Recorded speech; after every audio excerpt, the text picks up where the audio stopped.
Trafford was plunged into chaos when a thunderstorm hit on Sunday afternoon. A deluge of rain poured down during the final stages of Manchester United's 1-0 defeat to Arsenal on Sunday.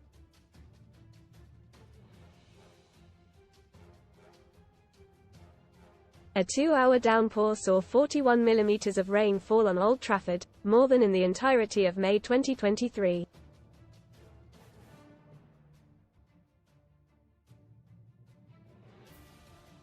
According to The Times, the rain caused disruption to both the players' and media's post-match routines.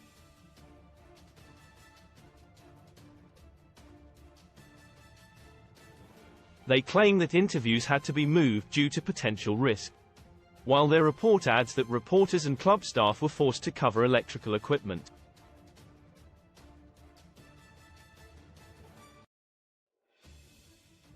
Read more on Man Utd Bermuda awakening. Fernandes ready to make FA Cup final his Man United swan song after quit. Hint crucial Tottenham vs Manchester City preview. Best free betting tips, odds and predictions. Water could be seen streaming through the stands at Old Trafford after the match.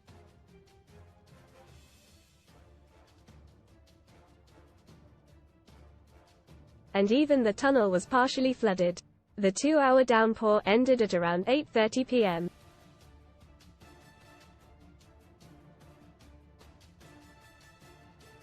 Club staff were then forced to undergo an extensive overnight clean-up operation.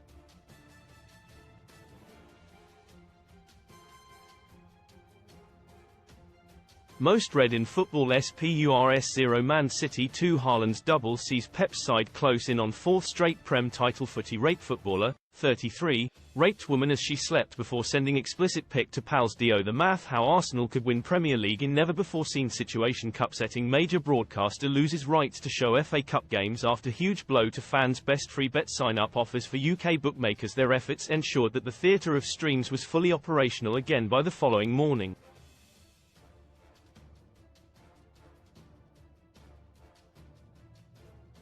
And there are no suggestions thus far that Wednesday's clash with Newcastle is in danger of being called off.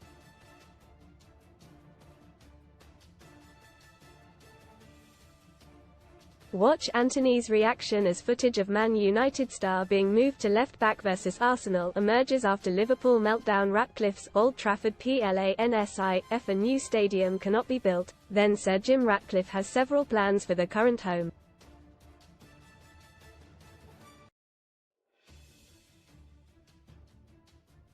Architectural design company Populous are the firm behind some of the most cutting-edge and impressive stadiums in the world, from the brand-new Tottenham Hotspur Stadium to the iconic Wembley Arch.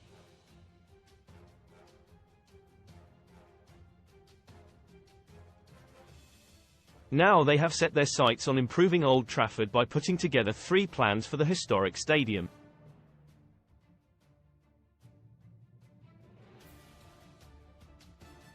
Two of the 3 plans put forward by Populous would involve either a relatively small makeover project or an expansion of the south stand and complete redevelopment of the rest of the ground.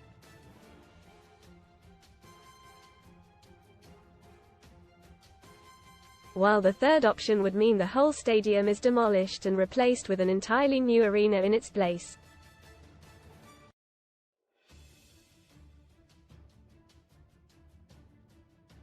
But it won't come cheap, with the estimated cost of building a new ground sitting at around £2 billion.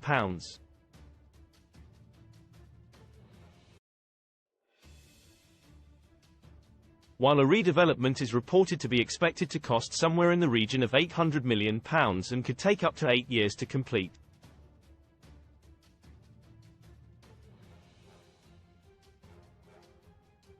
Populous have already managed to pull off stadiums that keep tradition, atmosphere and comfort at the top of the list of priorities for fans.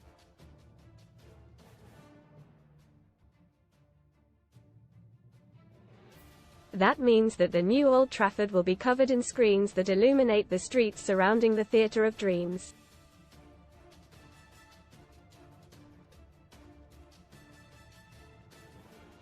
The firm were behind the design of Arsenal's Emirates Stadium back in 2006 before aiding North London rivals Spurs in the construction of their 62,850-seat ground.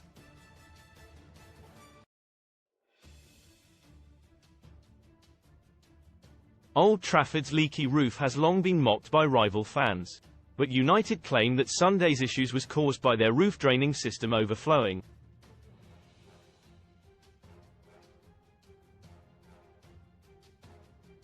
In recent years, Red Devils chiefs have considered putting a new roof on the traditional home.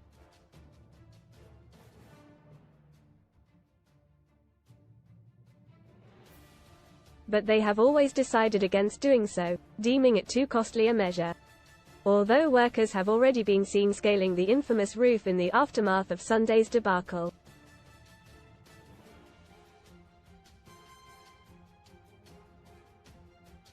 Since completing their partial purchase of the Red Devils earlier this year, Ineos have explored the possibility of building a £2 billion Wembley of the North.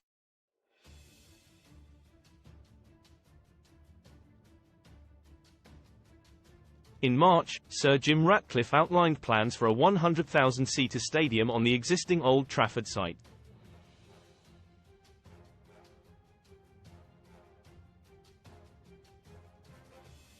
Appearing on the Geraint Thomas Cycling Club podcast, the 71-year-old said, "You have got this opportunity if you choose to build a completely new ground, because we have got enough space."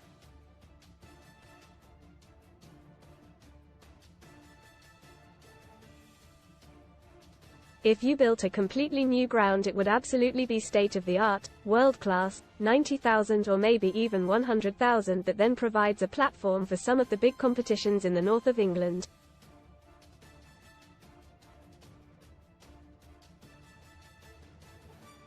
Why did England always play in the south? Why is the FA Cup final always in the south? Why can't the Champions League final be in the north occasionally? Football in the north is just as important as it is in the south, arguably more so, and the people in the north pay their taxes, so why do we have Wembley, Twickenham, Wimbledon etc. in the south?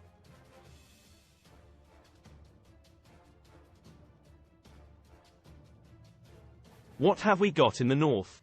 There's a strong argument to build a Wembley of the North.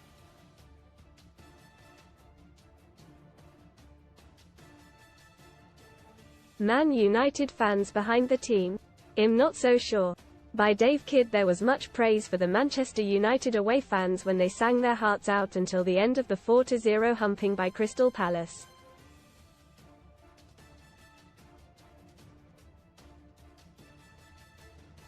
Not least from Erik ten Hag, who claims their singing is an indication that supporters back him and his mid-table squad.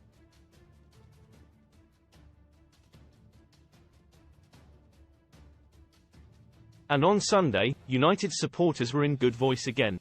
Before the match in the Bishop Blaise pub, during the match on the Stretford end, and after it on Manchester's sweatbox trams during an almighty monsoon.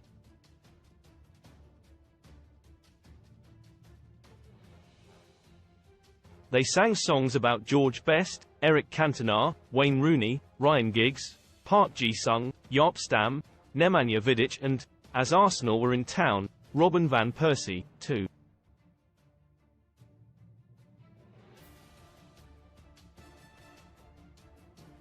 But there wasn't a single song about any current player.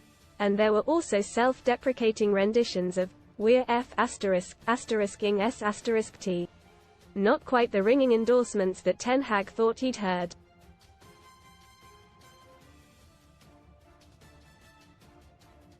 A task force has since been established, headed by Lord Coe and including Manchester Mayor Andy Burnham.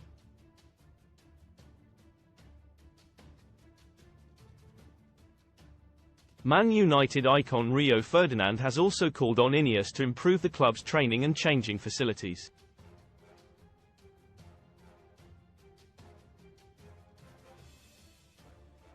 He told his 5 podcast, "That's one of the things I think the club has got to look at, what's going on behind the scenes. The training, the way the players are around the place, and what's the atmosphere like in the changing rooms and around the training ground." Read more. Sunstrees de Havu BGT Act's previous history on show revealed after they auditioned 4 years AGOSHOCK factor warning over viral hot weather gadget that could give you an electric shock, because there's a lot to be said for that.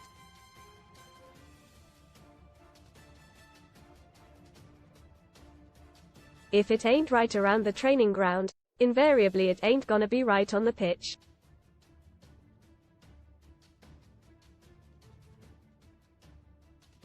Transfer news live. Updates and completed deals.